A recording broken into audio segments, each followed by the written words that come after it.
نحمدہ و نصلی علی رسولہ الکریم اما بعد فاعوذ باللہ من الشیطان الرجیم بسم اللہ الرحمن الرحیم۔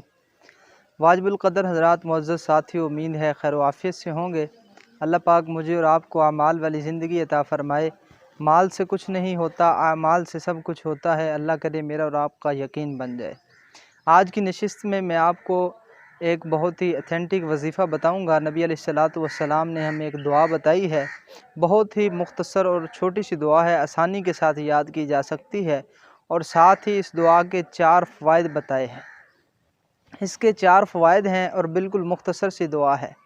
نمبر 1، آدمی کسی لا علاج بیماری میں مبتلا نہیں ہوتا۔ نمبر 2، آدمی خلوت کے گناہوں سے بچتا ہے۔ نمبر 3، آدمی ظالم کے ظلم سے بچتا ہے۔ نمبر 4، آدمی کو، انسان کو آسانی والا رزق ملتا ہے، بغیر مشقت کے رزق ملتا ہے۔ اور دعا، اللہم انی اسألک العفو والعافیہ فی الدنیا والآخرہ۔